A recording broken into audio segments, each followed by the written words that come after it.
Madam Vijaya madam and Veena madam, అదేవిధంగా మన correspondent madam గారు బోకేతో సత్కరిస్తున్నారు.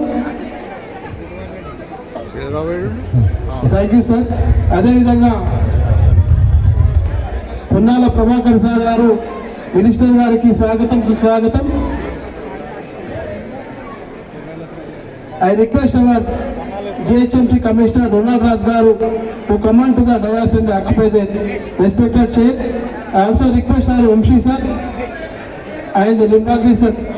Okay, thank you sir, thank you. ప్రజల పరిపాలన ఏర్పడ్డ తర్వాత కూడా ఈ యొక్క విద్యార్థి సంఘ నాయకుడిగా గత 10 సంవత్సరాలుగా విద్యను పూర్తిగా నిర్వీర్యం చేసి, చరిత్రలో ఎప్పుడు కూడా ఫ్యూడల్స్ చదువుకోనటువంటి వాడు, చెప్తే వినేటువంటి వాడు, చదువు రాకుండా ఉండాలనే విధంగా వైస్ ఛాన్సలర్ నియమించకుండా, కొత్త టీచర్లను నియమించకుండా అనేక రకాల విద్యా వ్యవస్థ నిర్వీర్యం చేసినటువంటి దాని నుండి ఇవాళ ప్రభుత్వం ప్రజాప్రభుత్వంగా వచ్చినటువంటి కాంగ్రెస్ ప్రభుత్వం రేవంత్ రెడ్డి గారి నాయకత్వంలో మంత్రులందరూ కూడా, శాసనసభ్యులంతా కూడా ఒకటే ఆలోచన చేస్తా ఉన్నారు.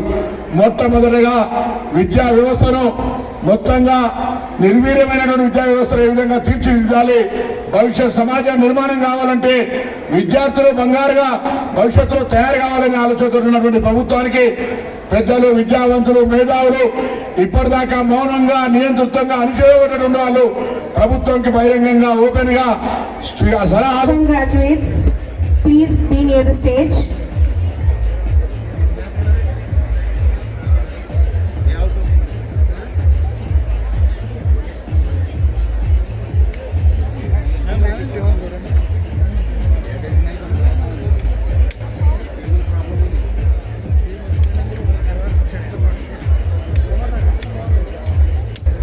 అధికారంలోకి రావడం, నేను ముఖ్యమంత్రి కావడం అని చెప్పి నేను సవినయంగా తెలియజేస్తున్నా.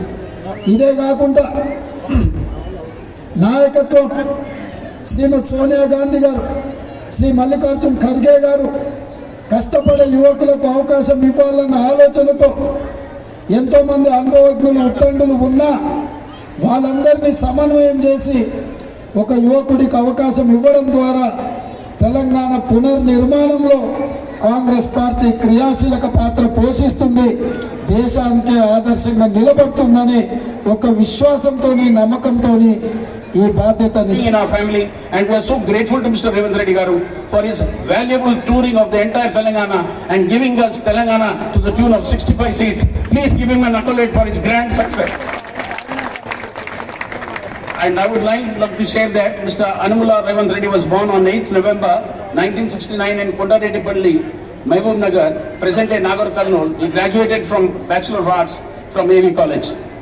In 2006, he was elected as ZPTC member from Midjil Mandal as an 10th class లోనే ఆయన ఎడ్యుకేషన్ ఇన్కంప్లీట్ కావాల్సి వచ్చింది ఆనాటి ఆర్థిక పరిస్థితుల వల్ల. కానీ ఆయన ఆ ప్యాషన్ ఏదైతే ఉందో, చదువుకోవాలనే తపన, బీదవారికి ఈ గతి ఎవరికి రాకూడదని ఆయన కేబినెట్ మినిస్ట్రీ, యూనియన్ మినిస్టర్స్ ఎన్నిసార్లు కూడా ఆ పొజిషన్ లో కూర్చున్నా కూడా ఆయన కళ మర్చిపోకుండా 1973లో ఈ doctor BR Ambedkar education institution స్థాపించారు. ఆయన బాబా అంబేద్కర్ గారి చాలా ప్రియమైన, ఈ వాజ్ హిస్ రోల్ మోడల్, కాకా గారి రోల్ మోడల్ అంబేద్కర్ గారు. అందుకనే అదే పేరుతోని ఈ ఇన్స్టిట్యూషన్ స్థాపించారు. ఆనాటి నుంచి ఈనాటి వరకు డొనేషన్ ఫ్రీ క్యాంపస్. ఏ బీదవారైనా వచ్చి ఇక్కడ తలుపు తడితే డెఫినెట్ గా ఇక్కడ న్యాయం జరుగుతుంది. పెద్దలతో పాటు విద్యార్థులందరికీ నమస్కారం. పెద్దలు మాకు చాలా ఆప్తులుగా ఉన్న మరి స్వర్గీయులైన వెంకటస్వామి గారి 9వ వర్ధంతి సందర్భంలో వారికి నివాళులు అర్పిస్తూ మరి వారికి జ్ఞప్తికి తీసుకొస్తుంది. వారి చిరకాల వాంఛమైన ఈరోజు విద్యతోనే అన్ని అభివృద్ధి చెందుతాయని వారి ఆలోచన. ఆ ఆలోచన ఆచరణలో పెట్టి ఈరోజు 5,000 మంది విద్యార్థులకి, ప్రత్యేకంగా పేద విద్యార్థులు, బలహీన బడుగు వర్గాలకు సంబంధించిన విద్యార్థులు చదువుకోవాలంటే ఒక వ్యవస్థ ఉంది ఇక్కడ అని ధైర్యంగా ముందుకొచ్చి ఆ రోజు పెద్దలు వెంకటస్వామి గారి పెట్టిన ఈ వ్యవస్థలో అనేక మంది చదువుకొని ఉత్తీర్ణులై పెద్ద పెద్ద ఉద్యోగాల్లో స్థిరపడి ఈరోజు మరలా తిరిగి 10 మందికి విద్యను అందించే ఒక బాధ్యతలో భాగంగా ముందుకొచ్చిన ఈరోజు అలుమినీ అసోసియేషన్కి సంబంధించిన మిత్రులకు ఈ తెలంగాణ ప్రాంతంలో బీద ప్రజలకు ఉపయోగపడేలాగా ఈ సంస్థను స్థాపించడం జరిగింది.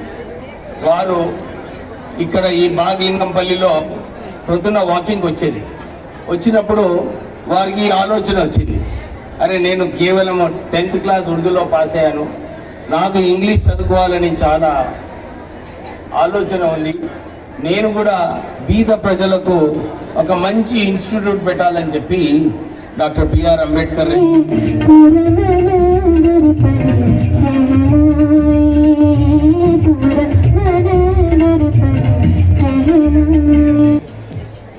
Dear students, Muhammad Uwais Uddin Siddiqui, నాతో గారితో పాటు మరి హైదరాబాద్ డిస్ట్రిక్ట్ ప్రెసిడెంట్గా ఉన్న మా యువ మిత్రులు అనిల్ కుమార్ యాదవ్ గారు, Madhuri Prasad, పర్యవేక్షణలో ఇంత మంచి కార్యక్రమాన్ని ఏర్పాటు చేసి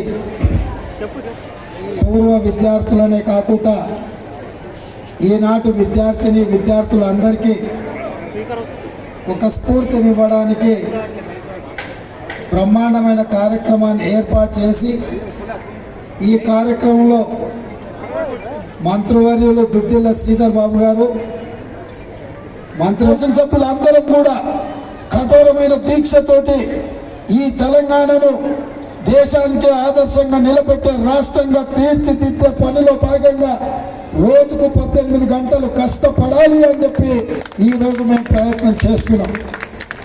ఈరోజు శాసనసభలో 119 మంది శాసనసభ్యులు ఉంటే 57 మంది నూతన శాసనసభ్యులు ఉన్నారు. 64 మంది కాంగ్రెస్ పార్టీలో గెలిస్తే 37 మంది మొదటిసారి ఎమ్మెల్యేలుగా ఎన్నికైన వాళ్ళు ఉన్నారు. అందులో ఈనాటికి కూడా ఆనాడు ఇందిరమ్మ ఇల్లు ఇచ్చిన ఒకే గదిలో నివసించే వాళ్ళు కూడా ఈరోజు ఎమ్మెల్యేగా ఎన్నికై శాసనసభలోకి వచ్చిండ్రు అని అంటే డబ్బులుంటేనే రాజకీయాలు కష్టపడి చదువుకుంటే జీవితంలో నిర్దిష్టమైన లక్ష్యాన్ని పెట్టుకుని మనం ఆ దిశగా ప్రయాణం చేస్తే తప్పకుండా అనుకున్నది సాధించడానికి అవకాశం ఉంటుంది అని చెప్పి కాకా వెంకటస్వామి గారితో పాటు ఈ వేదిక మీద ఉన్న చాలామంది ఎమ్మెల్యేలు ఏ కుటుంబ నేపథ్యం కానీ రాజకీయ నేపథ్యం గతంలో పదవులు అనుభవించిన వాళ్ళు కానీ పదవులు చేపట్టిన వాళ్ళు కానీ లేరు. నాతో సహా మా కుటుంబంలో ఎవరు నాకంటే ముందు తరంలో రాజకీయాలు అత్యంత క్రియాశీలక పాత్ర పోషించడం అభినందనీయం. వారి కఠోరమైన పట్టుదల దీక్ష ఈరోజు ఈ కళాశాల నుంచి వాళ్ళ విద్యా సంస్థల నుంచి లాయర్లను, డాక్టర్లను, ఇంజనీర్లను, ప్రొఫెసర్లను, ఐఏఎస్లను, ఐపీఎస్లను తయారు చేసి ఈ దేశ నిర్మాణంలో వారి బాధ్యతను, సామాజిక బాధ్యతను నెరవేర్చిండ్రు. మీరందరూ యాజమాన్యానికి పెద్ద ఎత్తున చప్పట్లతో వారిని అభినందించాల్సిందిగా కోరుకుంటున్నా. ఈనాడు కార్పొరేట్ పరిశ్రమలు నడిపే వాళ్ళు ఈ సంవత్సరం 1000 కోట్లు లాభాలు ఆర్జించడం, వచ్చే సంవత్సరం 2000 కోట్లు సంపాదించడం ఎలా అని టార్గెట్ పెట్టుకుంటున్నారు. కానీ కాకా వెంకటస్వామి గారి కుటుంబం దాదాపుగా ప్రతి సంవత్సరం 3000 మంది విద్యార్థులను తయారు చేసి ఈరోజు వాళ్ళకు విద్యను అందించి వాళ్ళకు అన్ని రకాలుగా అండగా నిలబడి వాళ్ళని అందరినీ కూడా ఒక ధైర్యంతో కష్టపడితే మంచిగా చదువుకుంటే ఉజ్వల భవిష్యత్తు ఉంటుంది అని చెప్పి ఆదర్శంగా Aska Shrutu,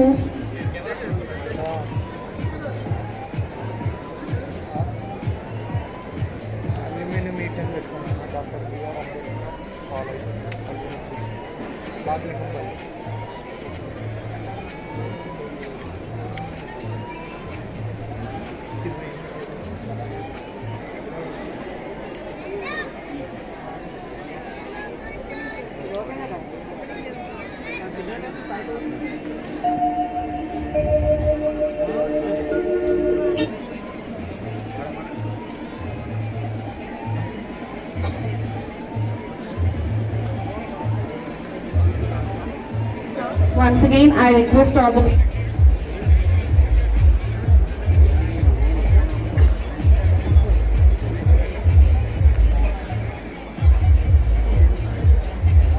గారికి మనస్పూర్వక ఆహ్వానం మా కాలేజ్కి విజిట్ చేసినందుకు చాలా సంతోషం. ఇవాళ